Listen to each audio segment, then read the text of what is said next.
بسم الله والحمد لله والصلاة والسلام على رسول الله وعلى آله وأصحابه ومن اتبع هداه وما توفيقي إلا بالله عليه توكلت وإليه أنيب أما بعد. Donc, avant de commencer, je vais faire partager une des du'as qu'on récite quotidiennement dans nos awrad, qui sont dans ce qu'on appelle al-ma'arif al-zawqiyya fi al-wazifa al-siddiqiyya. En fait, à la base, si je ne me trompe pas, c'est une dua faite par le Cheikh Mashish, je crois, et qui est expliquée par Cheikh Cheikh Al-Rumari. Cheikh Al-Rumari.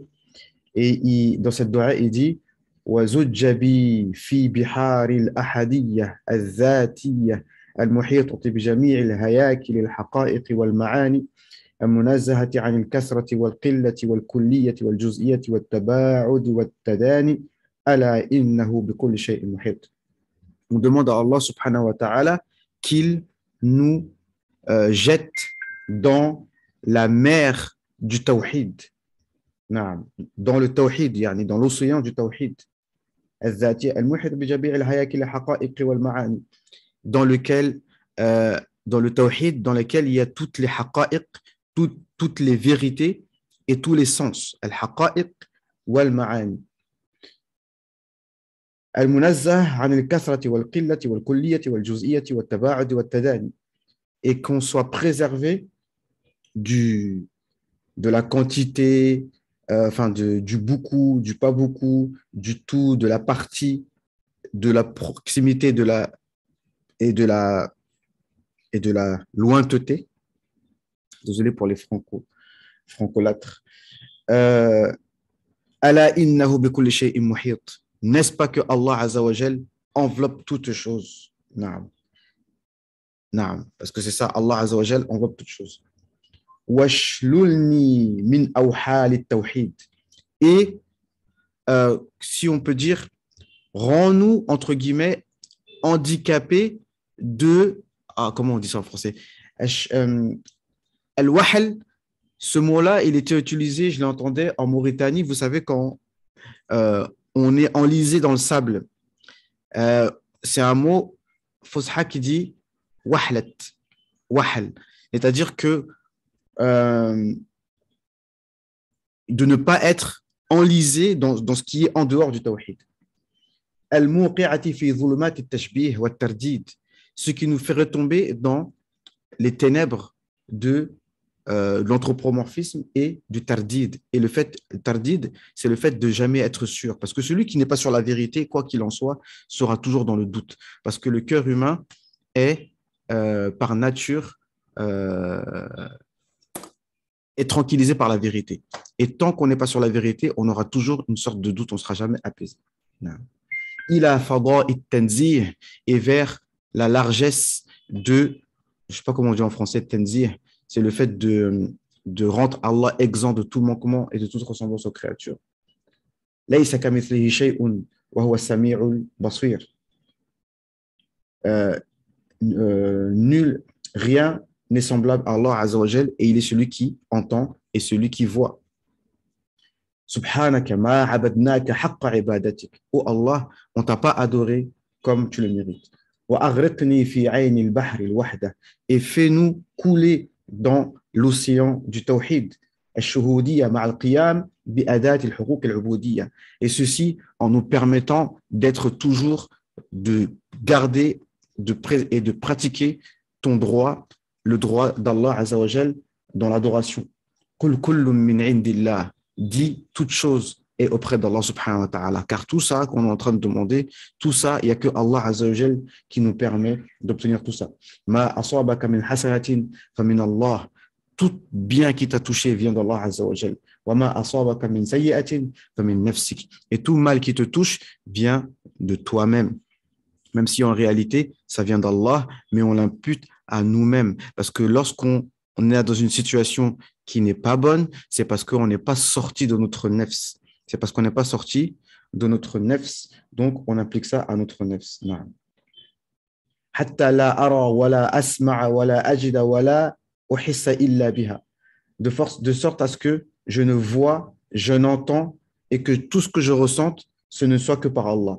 تحققا وتعلقا بإتحاف عنايتي فإذا أحببته كنت سمعه الذي يسمع به. Pour que je sois comme ceux qui Allah parle, dont ce Allah parle et dit, lorsque je l'aime, je deviens l'oreille avec laquelle il entend, l'ouïe avec laquelle il entend. وبصره الذي يبصر بها, son regard avec lequel il voit. ويده التي يبطش بها, et Allah devient la main avec laquelle nous frappons. ورجله التي يمشي بها, et le pied avec lequel nous marchons, c'est-à-dire nous marchons par Allah, nous entendons par Allah, nous voyons par Allah Azza wa Jal. وجعل الحجاب الأعظم من حيث الإفاضة والتلقين حياة روحي. وجعل الحجاب الأعظم من حيث الإفاضة والتلقين حياة روحي. الحجاب الأعظم هو النبي صلى الله عليه وسلم، حيث إنه والحجاب الموصل إلى الله عز وجل لمن اتبعه والحائل عن رحمة الله لمن عصاه. الله أكبر. وجعل الحجاب الأعظم, le grand voile qui est le prophète Mohammed sallallahu alayhi wa sallam, حيث الإفاضة والتلقين حياة روحي, fait qu'il soit la vie de notre âme, le prophète alayhi wa sallam. Parce que celui qui le suit, il ira vers Allah subhanahu wa ta'ala, et celui qui le désobéit sera éloigné d'Allah subhanahu wa ta'ala. وكذلك أوحينا إليك روحا من أمرنا, et c'est comme ça que nous t'avons révélé un ruh, en parlant du Coran, qui est un ruh qui vient d'Allah subhanahu wa ta'ala. وإنك لتلقى القرآن من لدن حكيم عليم, et tu reçois un Coran de la part du Hakim al-Alim. Donc ça, c'était juste, je voulais vous faire profiter de certaines du'as que les savants récitent quotidiennement, histoire de se recharger, n'est-ce pas? Et à un moment dans la dua, il dit حتى يعني أتأهل للوراثة النبوية, et pour que je sois prêt à être à la hauteur de l'héritage prophétique. Naam. Wa khilafatil muhammadiyya, et comme on dit les gens de Téblir, être les députés du prophète Mohammed alayhi salam, mais cela se fait qu'avec une connaissance profonde d'Allah subhanahu wa ta'ala et une pratique. Donc on commence inshallah ta'ala. Donc les gens sont pas, il n'y a pas beaucoup de monde, mais c'est pas grave. Les gens ils suivent par internet, par YouTube. Comment dirais-je? Donc hier, je sais pas s'il est même. Attends, Omar, toi t'étais pas là hier, je sais. Ali, je sais pas si tu étais là. Mais en tout cas, hier on a terminé le 6e point, la 6e cause des innovations, d'accord? Et la 6e cause des innovations, et on a dit que c'est le fait de prendre en apparence certains textes. C'est ça la cause des innovations. Donc je résume. À la fin, donc il y a un point que je voulais préciser, c'est que au niveau des textes, par exemple la main d'Allah Azza wa Jal, que Allah s'est établi sur le trône, tous ces versets, tous ces textes-là, chez les Asha'ira, il y a 3 écoles à l'intérieur. La première, c'est le tafwid. Donc, on a expliqué tout ça en détail. J'espère que ça ne va pas être trop compliqué pour vous, mais je vous explique, j'essaie de faire simple et en même temps d'être précis. Le tafwid, c'est le fait, en fait, si on peut dire, c'est le tafwid al-ma'na. C'est-à-dire qu'on ne dit pas c'est quoi le sens de la main. On sait qu'il y a des sens figurés, il y en a plusieurs qui peuvent exister, et on n'en désigne pas un. On ne désigne pas un sens. Donc on dit, on ne sait pas quel sens figuré c'est exactement. Car comme il est rapporté de l'imam Shafiri, la yuhitu bil lughati al-arabiyya illa nabi. Seul un prophète peut avoir la maîtrise totale de la langue arabe. Ensuite, le deuxième avis, c'est le fait de faire le ta'wil et de désigner un ta'wil. Par exemple, istiwa, on va dire istiwa, istawa qaharan, c'est-à-dire par la domination. Yani, istawa, ça veut dire il a dominé. Euh, excusez-moi. Pas de mouchoir. Vous n'aurez pas un mouchoir, s'il vous plaît? La technologie ne permet pas encore de... Une minute, s'il vous plaît.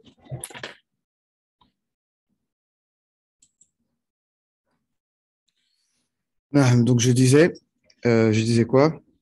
Euh, donc, on ne désigne pas quel tel. Et le deuxième, c'est qu'on désigne un ta'wil, donc, euh, on dit par exemple istawa qahran, d'accord? Le troisième, le troisième, c'est ce qu'on appelle l'ithbat. Donc là, hier, on avait vu que, on s'était dit, mais on dirait que le premier et le troisième sont identiques. Le premier, on ne dit rien, et le dernier aussi. Mais en fait, c'est les mots qui sont importants, toujours très important, en fait, être précis, d'accord? La science religieuse non plus, c'est pas que des baïennes, c'est pas que des discours, des choses qui sont simples à comprendre. Là, on est dans les hymnes. Donc, il faut être, c'est comme, on revient comme à l'école et chaque mot est important. Donc, s'il y a un mot qu'on n'a pas compris, qu'on comprend mal, c'est comme en mathématiques, eh ben, ça peut fausser tout le raisonnement, d'accord? Donc, le premier, on a dit tafwid. On a employé le mot tafwid. Et le troisième, on emploie le mot isbat. Isbat, c'est-à-dire que tu confirmes le sens. Et ça, c'est imputé à Abu Hassan al-Ash'ari. Et nous sommes Ash'ari, et c'est l'imam Ash'ari qui avait cette école, qui avait cette parole-là. Donc, c'est la parole qu'on prend au départ.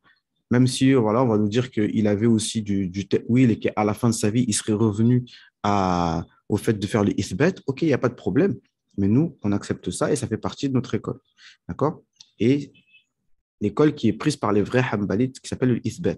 Donc, quand on dit le isbat, c'est-à-dire que, par exemple, la main d'Allah, eh ben, on va dire, qu'est-ce que ça veut dire la main d'Allah? Ça veut dire qu'on prend, et isbat, ça veut dire que tu acceptes le sens apparent. Tu acceptes le sens apparent, mais, c'est pas un mais qui vient de moi, mais c'est un mais qu'il faut bien regarder, que tout le monde pourra vérifier, c'est nuthbit as-sifa, nuthbit sifat al-yad. On affirme le sens apparent de l'attribut de la main. L'attribut de la main. On dit bien l'attribut. Et on ne dit pas euh, jarihatul yad. On ne dit pas le membre qui s'appelle une main. On ne dit pas ça. Le membre du corps qui s'appelle une main. Non, on dit l'attribut de la main. Et ce mot, il est important. Je ne cherche pas à, à tourner ma langue, mais c'est ce que vous pourrez lire dans toutes les paroles des salafs. Et quand on dit sifat, ça c'est quelque chose qu'on doit toujours répéter. Bon, pour les francophones, c'est difficile à comprendre peut-être, mais quand on dit sifat, ça correspond en français à l'attribut ou l'épithète. À vérifier, il y a une différence très fine entre les deux, mais les deux, c'est le même, ça renvoie à peu près à la même chose. C'est en fait quelque chose tout simplement qui n'est pas palpable, d'accord? Et sifat, c'est un attribut comme être intelligent, comme être fort psychologiquement, comme être, par exemple, penser du bien des gens. Tout ça, c'est un attribut dans la personne, d'accord? Qui n'est pas quelque chose de palpable, d'accord? Et donc, c'est ça qu'on appelle attribut. Je pense que vous comprenez. Quand on dit sifa, c'est-à-dire ismu fa'il, ismu maf'ul, sifa mushabbaha, etc., etc. D'accord? Tout ça, c'est pour ceux qui connaissent l'arabe, ils savent. D'accord? Donc, c'est ça. Et même, par exemple, même Abu Hanifa, on dit nuthbit lillahi liyad haqiqatan wa huwa lahu sifatun. Et pour Allah subhanahu wa ta'ala, ce sont des attributs. Donc, à partir du moment où on dit attribut, OK, on est d'accord. Donc, ceux parmi les Hanabila qui disent que on l'attribut de la main, j'attire leur attention sur le mot attribut, tout simplement. Et même si euh, les vrais Hanabila, ils vont te dire le sens de la main pour un être humain, ça a un sens, mais pour Allah Azzawajal, ça a un autre vrai sens. Donc, eux, ils ne parlent pas de sens figuré, mais qu'on ne connaît pas comment il est. Donc, si on pourrait dire ça, c'est tafwid al-kayf, si on veut. Donc, dans les trois écoles, on a tafwid al-ma'na, le premier dont on a parlé, tafwid al-ma'na. Le deuxième, c'est ta'wil. Et le troisième, c'est tafwid al-kayf. Le premier, tafwid al-ma'na, et le troisième, tafwid al-kayf. On pourrait dire ça. D'accord? Maintenant, ceux qui font même le tafwid, par exemple, on va prendre ceux qui font l'ithbat. On va commencer par ceux qui font le tafwid al-kayf, même si ça, les taïmistes le refusent catégoriquement, mais c'est même le genre comme Ibn Qudama, par exemple, refuse très violemment le ta'wil. Il refuse très violemment le ta'wil. Donc, les taïmistes utilisent ces paroles contre le ta'wil pour faire croire qu'ils sont comme Ibn Qudama. Mais Ibn Qudama, lui, au moins, il accepte le tafwid. Tafwid al-kayf. D'accord? Tafwid al-ma'na. Non. Est-ce que vous me suivez? Maintenant, si on vient sur ceux qui font l'ithbat, ma'na haqiqi, et ok, il y en a qui font l'ithbat, et peut-être parmi ceux-là, ils vont même refuser tafwid al-ma'na d'Ibn Qudama, par exemple. Donc, certains Hanabila ou taïmistes vont refuser même le tafwid de Ibn Qudama. Donc là, on retranche encore plus la chose. Mais même dans cela, il faut qu'on soit toujours d'accord que, déjà, quand on emploie le mot sifat, ça veut dire que ce n'est pas quelque chose de palpable. Et pour terminer, ce point-là, il faut comprendre ce qu'on appelle ça s'appelle mushtarak lafzi. En arabe, l'ayn, ça peut être le soleil, d'accord? Ça peut être de l'or, on appelle ça ayn. Ça peut être un espion, ça peut être un fleuve, on appelle ça ayn. Et tous ces sens-là, ce sont des sens propres. Ce sont des sens propres. Donc, eux aussi, ils disent que pour Allah, Allah a une main dans un sens propre, qui n'est pas le sens propre d'une main pour un humain, mais c'est un sens propre qui est comme il convient à Allah subhanahu wa ta'ala. Et c'est ce qu'il dit Abu Hassan al-Ash'ari, et c'est ça le troisième madhab. De tête, il a dit Nuthbit هذه المشكلات صفاتا لله عز وجل. On va lire ça tout de suite. D'accord? صفاتا لله عز وجل. En tant qu'attribut pour Allah Azza wa Jal. ولا نعرف كنهها. Et on ne sait pas ce qu'elles sont. On ne sait pas c'est quoi. C'est une main au sens propre, mais on ne sait pas c'est quoi. Et tout est avec nafi tashbih, en refusant toute ressemblance avec les créatures. Donc ici, sur ce point-là, on est d'accord. Mais le problème, et je résume, je vous fais gagner du temps, bi'iznillah. Par contre, au moment où on va dire, OK, on dit Allah a une main qui ne ressemble pas aux mains de créatures, jusque-là, on est d'accord. Mais que lorsqu'on dit que cette main, à coup sûr, ce n'est pas le membre d'un corps, si quelqu'un bronche, là, c'est qu'il y a un problème. S'il bronche, c'est qu'il y a un problème. Et encore, parce que les salafs n'ont pas dit ça, donc effectivement, pourquoi on le dirait pas? Tu vois, les salafs n'en ont pas parlé, on n'en parle pas, comme Ibn Taymiyyah nous dit, d'accord? Mais tous, normalement, sont d'accord sur ça. Je pense, en fait, c'est vraiment la seule différence qu'il va y avoir, c'est que quand on dit que ce n'est pas le membre d'un corps, que quelqu'un bronche, et que quelqu'un dit, oui, on ne dit pas que c'est un membre, on ne dit pas que ce n'est pas un membre, on ne dit pas que c'est un corps, on ne dit pas que ce n'est pas un corps, comme Allah ne l'a pas dit, ça, en faisant l'effort de rester scientifique, j'ai l'impression que c'est quelqu'un qui essaie de cacher son jeu et qui ne veut pas dire que lui, en vérité, il pense que c'est un membre, mais il ne veut pas le dire. Mais ça, ce que je dis là, ça n'engage que moi. Mais si on reste scientifique, en fait, on voit que finalement, la divergence est très fine, d'accord? Et que, voilà. Mais quoi qu'il en soit, l'anthropomorphisme est quelque chose c'est une innovation qu'il faut réfuter. Donc, il faut qu'on fasse attention à ne pas tomber dedans et at-tawfiq min Allah azza wa jal wahdahu. Naam. Voilà ce qu'on pouvait dire. Alors, on continue. Inch'Allah, ça ne va pas être long aujourd'hui. Allez, bismillah. On reprend. Hop, écran partagé. C'est quoi ça? Ok, hop, bismillah. Donc, n'ayez pas peur. C'est de l'arabe simple, Inch'Allah. Enfin, non, c'est pas si simple que ça, mais soyez concentrés. Oh, non. Allez, c'est parti. Bon, ça, c'était le premier mazhab, donc on ne va pas relire tout ça. D'accord? On a lu tout ça hier. Le premier mazhab, donc. Alors, on ne va pas relire, hein, mais Inch'Allah, toutes ces choses-là, il faudra les réviser. Puis, là, si j'ai le temps, je vous ferai une traduction avec un PDF, quelque chose de plus simplifié. Le deuxième mazhab, on a parlé de tout ça hier. La vidéo, elle est publiée là. Euh, Troisième mazhab, donc voilà, tout simplement, c'est très court, hein. Et regardez bien. Hamlu tilka al-mushkilati ala ithbati sifatin lillahi ta'ala taliqu bi jalalihi wa jamalihi la yu'rafu kunhuha. Donc, toutes ces mouchkilettes, quand on dit mouchkilettes, ce sont des versets problématiques. Et ça, il faut être bien conscient que ça s'appelle des versets problématiques. Donc, celui, par contre, parce qu'en fait, je suis désolé, hein, je suis obligé de citer toujours Ibn Taymiyyah, rahimahullah, mais si Ibn Taymiyyah voulait nous faire croire que ce ne sont pas des versets problématiques, ben c'est ça qui est problématique. Parce que dans le Coran, il y a des versets clairs et des versets équivoques. Donc, tous ces versets dont on est en train de parler depuis tout à l'heure, ce sont des versets équivoques. Et on a expliqué hier que tous ces versets équivoques doivent être renvoyés vers les versets clairs.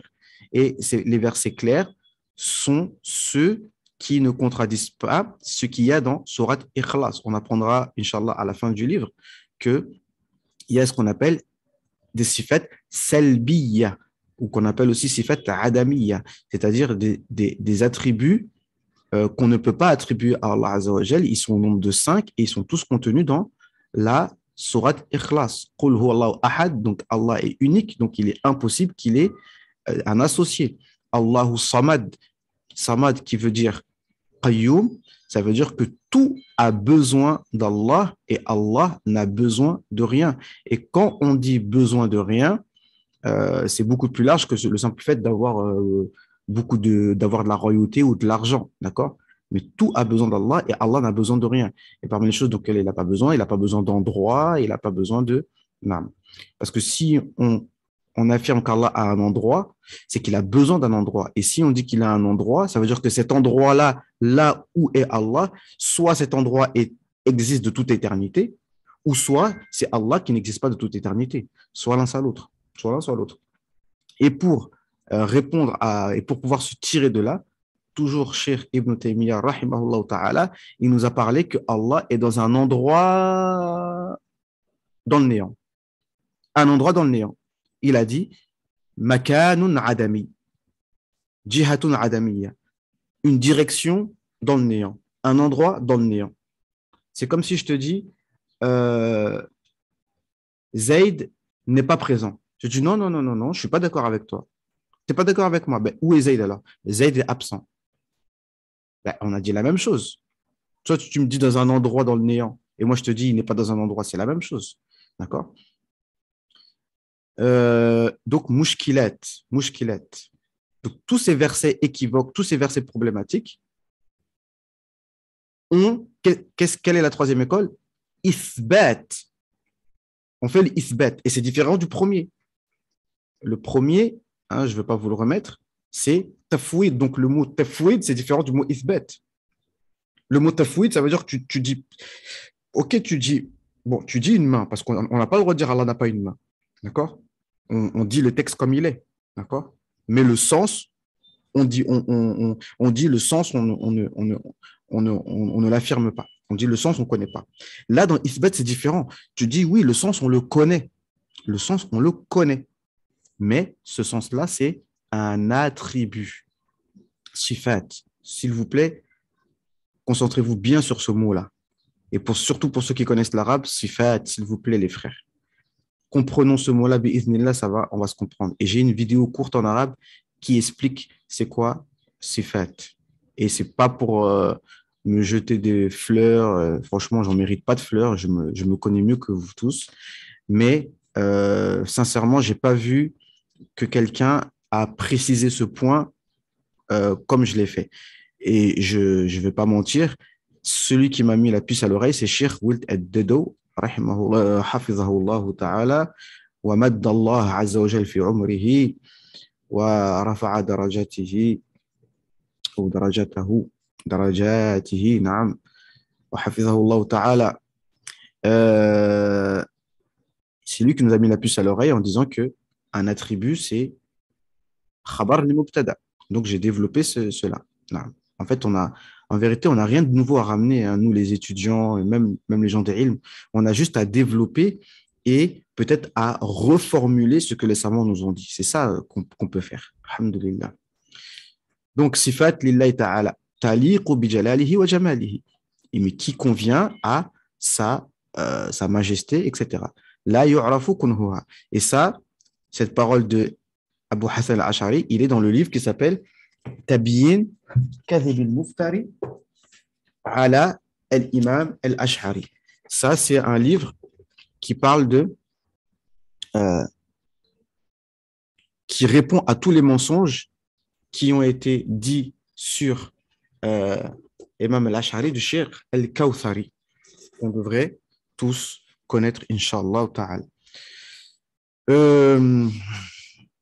Donc, صفات لله تعالى تليق بجلاله وجماله لا يعرف كنها وهذا مذهب الشيخ أهل السنة شيخ أبي الحسن الأشعري رحمه الله تعالى ورضي الله عنه. نعم. Donc, ici, en fait, ce que je voulais dire, c'est que quand on étudie sérieusement, eh bien, alhamdulillah, les choses s'éclaircissent. D'accord? Allez, on va lire quand même ce qu'il y a dans la légende. Ay annahu subhanahu wa ta'ala istawla alayhi wa dabbarahu. Donc ça vient d'où ça? Hop, hop, voilà. ويحمل استواء على القهر والغلبة. Donc on avait dit que le deuxième avis, c'est de faire un ta'wil et de désigner un des sens figurés qui pourrait exister. Ici, par exemple, istawla. Donc, ceux qui refusent le ta'wil, c'est leur droit. D'accord? On ne leur en veut pas de refuser le ta'wil. Mais il faut savoir que c'est quelque chose qui a été fait par les muta'akhirin, en commençant par l'imam al-Haramayn, qui est l'imam Jouaini, qui est le shir de l'imam al-Ghazali. On ne peut pas non plus le jeter comme ça à la poubelle. Non. Donc, il a dit annahu stawla. Donc, stawla, c'est un ijtihad. On choisit ce sens en fonction de ce qu'on connaît de la langue arabe. D'accord? Les Arabes parlaient comme ça. Istawla al-bishr ala al-Iraq. Istawla al-bishr ala al-Iraq. C'est-à-dire, un tel, il a dominé l'Irak sans faire couler de sang. D'accord? Donc, c'est un sens qui est connu en arabe. Alayhi wa dabbarahu. Et dabbarahu, c'est un autre sens encore. Donc, stawa, ça peut avoir le sens de stawla en langue arabe, ça peut avoir le sens de tadbir, c'est-à-dire le fait d'organiser. J'ai expliqué un peu ça hier. Et en fait, pour comprendre ces contextes, c'est toutes les fois où Allah est dit istawa al-arsh, il faut regarder le mot qui vient après. D'accord? Par exemple, dans Surat A'raf ou dans Surat Yunus, Inna rabbakumullahu alladhi khalaqa as-samawati wal arda fi sittati ayyamin thumma istawa ala al-arsh yudabbiru al-amr. Donc, le mot qui vient après donne l'explication du mot. Haythu la yataharrak al-arsh wa la yaskun. Et donc, de sorte que le trône ne bouge pas et ni il est sur place. Wa la yakhtassu bil hayyiz mu'ayyan alladhi yakhtassu bihi. Et donc, le trône n'est pas un endroit précis dans lequel Allah serait situé. ولا يتصف بصفة عموما إلا بإرادة مولانا. On ne donne pas un attribut sauf par la volonté d'Allah Azza wa Jal. وخلق ذلك فيه ووجه الاختصاص بالذكر.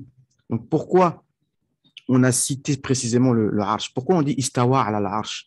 On pourrait dire Allah il s'est établi sur toutes les créatures, pas que sur le trône. وإن كانت العوالم كلها كذلك تساويه فيما ذكر من عظيم احتياج إلى الباري تعالى وعدم استغنائها عنه لحظة. Toutes les créatures sont contrôlées par Allah subhanahu wa ta'ala, pas que le trône. أنه لما كان هو أعظم المخلوقات, comme le trône est la plus grande des créatures, نسبة جميعها إليه كحلقة ملقاة في فلاة من الأرض. يعني toutes les autres créatures par rapport au trône d'Allah Azza wa Jal, ils sont comme une bague que tu jettes dans le désert. وربما يتوهم أن له من القوة والرفعة ما يستغني به في تدبير نفسه. Et peut-être que certains vont croire que certaines créatures pourraient se débrouiller par elles-mêmes. فنبه على أنه على ما هو عليه من عظم القوة وجلائل الصفات مقهور محتاج إلى مولانا. Donc le trône, malgré tout ce qu'on peut s'imaginer à juste titre de la grandeur de cette créature, de la force du trône, quoi, enfin la magnificence du trône, mais malgré ça, ce trône-là, il a besoin d'Allah Azza wa Jal et il est maqhour et il est dominé par Allah subhanahu wa ta'ala. Ghayatul ihtiyaj, dans le plus grand des besoins. Wala yumliku li nafsihi wala li ghayrihi darran wala naf'an. Le trône ne peut rien faire de bien ni de mal pour lui-même. Wala yudabbiru amrahu jumlatan wa tafsilan. Et le trône ne peut pas se débrouiller ni de près ni de loin. وإذا ثبت في حقه ذلك ثبت في حق غيره بالأحرى. Donc si le trône est dans cette situation, donc toutes les autres créatures à plus forte raison. Naam. Et certains disent que, vous voyez le mot ici, istawla, certains disent que le mot istawla, c'est pas bon parce que istawla, ça voudrait dire qu'Allah a un concurrent. Mais dans ce cas-là, même le mot qahar, dans ce cas-là, vous ne devriez pas le valider. Le sens serait faux selon vous alors. Puisque pareil, el-qahar, ça veut dire celui qui domine, le dominateur suprême. Et le mot dominer, si tu veux jouer au mot, eh ben, ça aussi, ça veut dire que Allah aurait un concurrent. Et pareil pour le mot, quand Allah dit « Wallahu ghalibun ala amri », Allah a toujours le dernier mot. El-ghalib, c'est celui qui gagne à la fin, celui qui gagne. Allah, c'est lui qui gagne. Mais quand tu gagnes, ça veut dire que tu as joué avec quelqu'un. Donc, ce n'est pas la peine de jouer avec les mots. C'est un sens qui est tout à fait valable dans la langue arabe. Naam.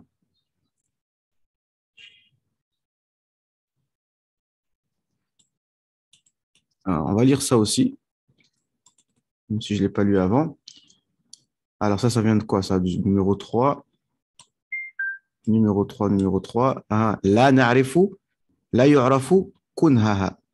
Donc, il dit, on ne sait pas ce que c'est. Quand on parle de la main, d'établissement sur le trône, on ne sait pas ce que c'est. On va voir ce qu'il nous dit le cheikh. Enfin, ici, c'est un commentaire. قال الإمام السنوسي في شرح الوسطى. Donc, le même livre, là, on est dans la Muqaddimat, d'accord?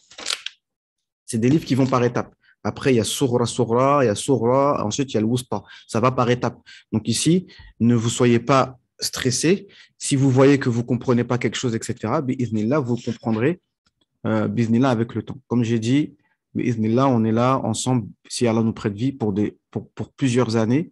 Donc, bi'idhnillah, on va comprendre l'héritage de nos savants.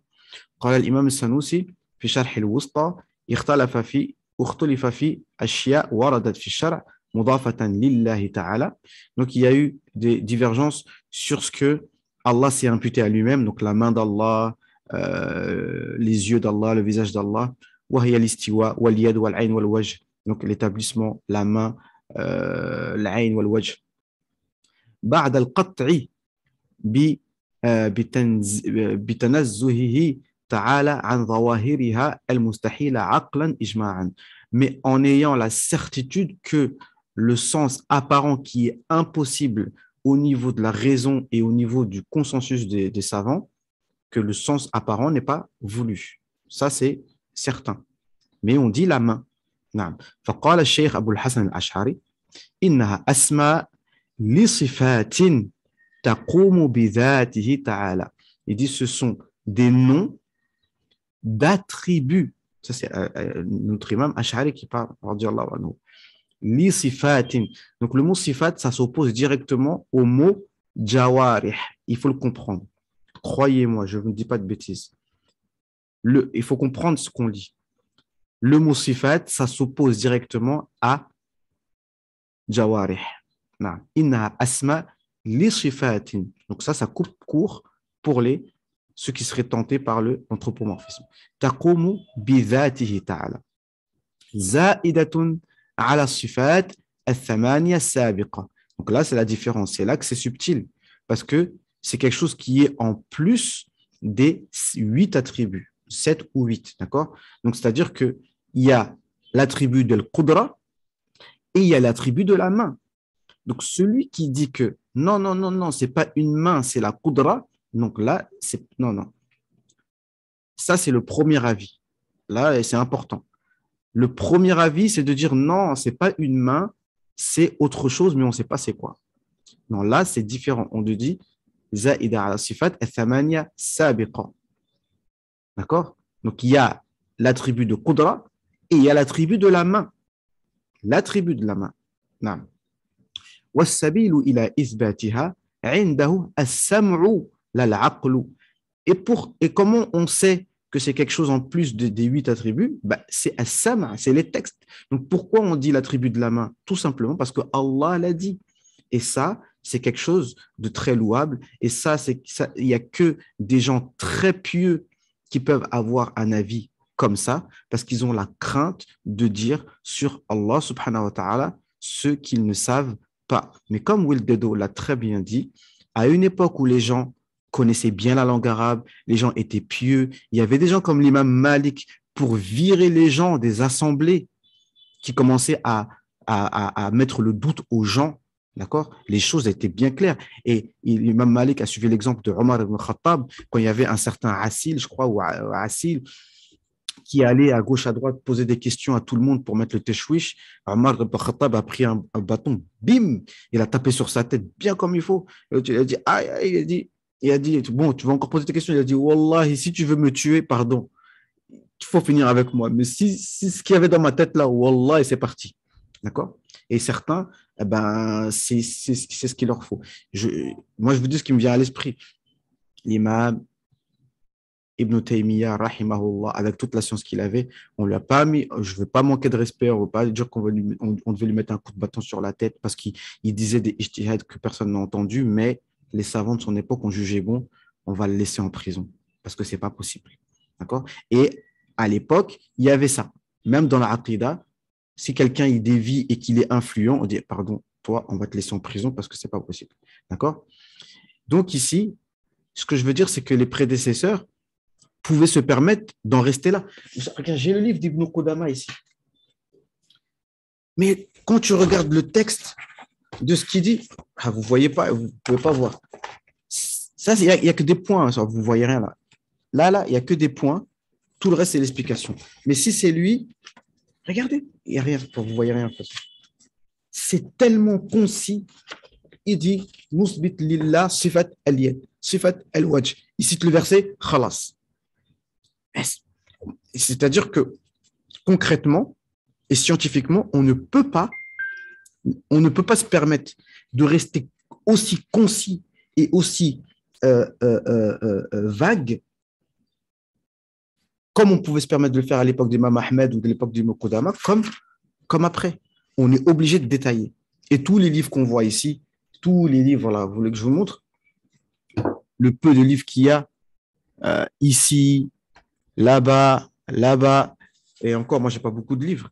Tous ces livres-là, vous croyez que c'est qui a écrit ces livres-là? C'est Omar ibn Khattab, peut-être? C'est Abu Bakr as-Siddiq qui a écrit ça? C'est Uthman ibn Affan? C'est Ali ibn Abi Talib? Non, ils n'ont pas écrit tout ça. Ils ont laissé le Coran, la Sunna, c'est tout. Mais après, on développe le ilm. On est obligé de développer. Non. Donc, as-sam'u la al-aql. Donc, pourquoi on dit que la main, c'est un attribut? Tout simplement parce que le texte le dit. Et ça, c'est pas une question de aql. D'accord? C'est pas une question de aql. On dit Allah a une main. Oui, on dit Allah a une main. C'est pas, on va pas contredire Allah Azza wa Jal, mais le sens, ça par contre, c'est sûr, le sens de jawarih, quand on rentre dans le sens et quand on utilise notre raison, le sens apparent et ce que ça implique, c'est impossible. ولهذا تسمى على مذهبه صفات سمعية. Et c'est pour ça que selon le madhab, donc notre madhab ash'ari, ça s'appelle sifat sam'iyya. Ce sont des attributs qu'on valide par ce qu'on entend. Ce n'est pas par le aql. Sam'iyya, ça s'oppose à aqliya, parce qu'on l'a entendu, donc on y croit. C'est pas quelque chose qu'on peut, d'accord?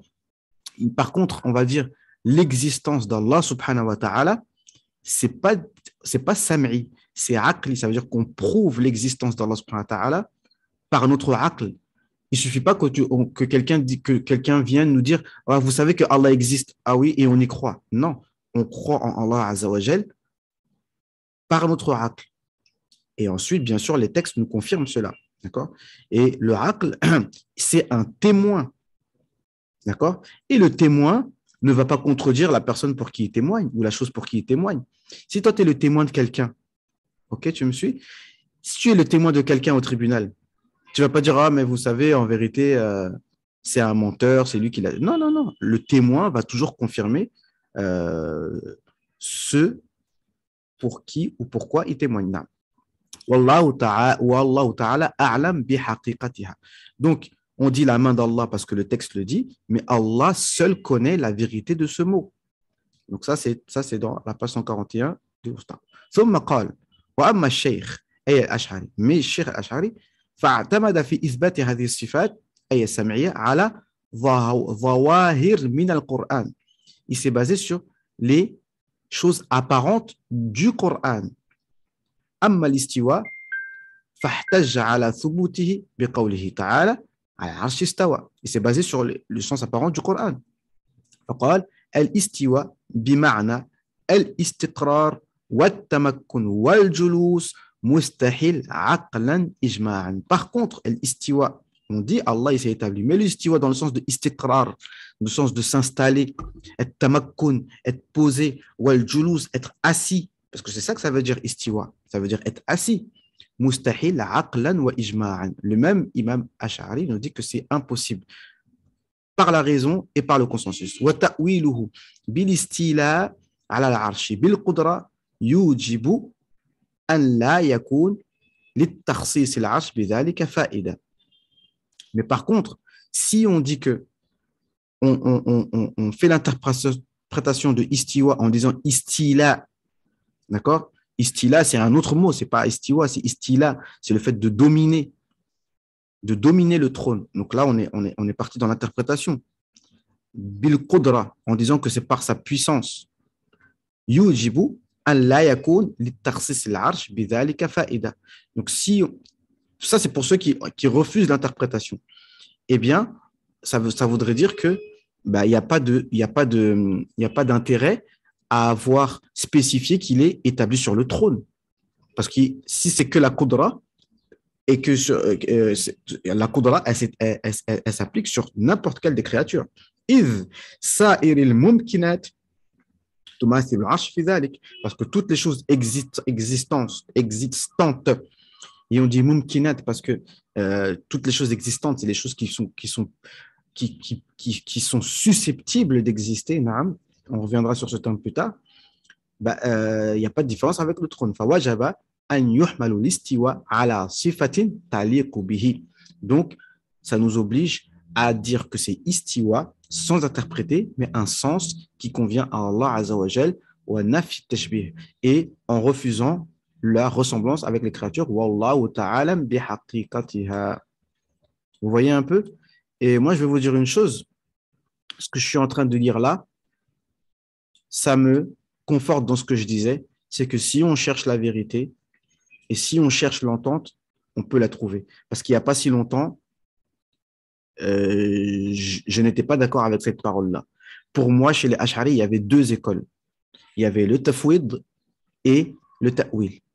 Comme il est dit dans les livres de Ash'ari, وَكُلُّ نَصٍ أَوْهَمَ تَشْبِيهًا فَأَوِّلْ وَفَوِّضْ وَرُمْ تَنْزِيهًا. Tous les textes qui pourraient amener à l'anthropomorphisme, alors soit tu fais le tafwid, soit tu fais le ta'wil, warum tanziha, et cherche à exempter Allah Azza wa Jalla de tout manque. Donc, est-ce que ça fait que deux écoles? Il n'y a pas trois. D'accord? Warum tanzihan, Allah alam. Donc, ça fait que deux écoles. Et je ne savais pas, il n'y a pas si longtemps, qu'il y avait une troisième, en fait. Est-ce que vous voyez? Donc, on continue. Donc, ça, on a lu hier. On disait que même quand on fait le ta'wil, eh ben, il est plus prudent. De toute façon, le ta'wil, c'est un ijtihad, donc on dit peut-être que c'est ce sens-là, peut-être que c'est ce sens-là. Non. Allahu Akbar. Wa amma al-aslu sabi'. Il faut vraiment qu'on termine aujourd'hui. Wa huwa al-jahlu bil qawa'id al-aqliya. Bon, vous savez quoi? Comme on va faire tous les jours, je pense qu'on va s'arrêter là. Qu'est-ce que vous en pensez? Bien, on continue.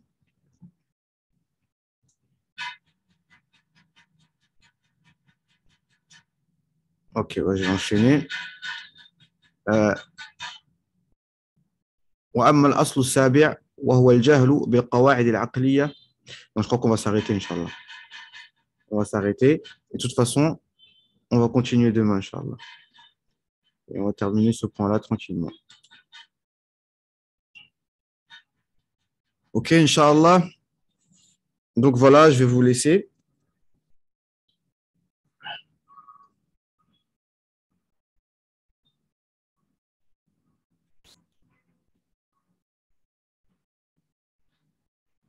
نعم. سبحانك اللهم وبحمدك نشهد أن لا إله إلا أنت نستغفرك ونتوب إليك نستغفرك ونتوب إليك نستغفرك ونتوب إليك سبحان ربك رب العزة عما يصفون وسلام على المرسلين والحمد لله رب العالمين. On se dit à demain, Inch'Allah Ta'ala. Tous les jours, on va continuer. On va essayer de terminer, euh, on va essayer de terminer le livre de Aqidah avant la fin du Ramadan, Inch'Allah. Naam. Allez, on se dit à demain. Salam alaikum wa rahmatullahi ta'ala wa barakatuh.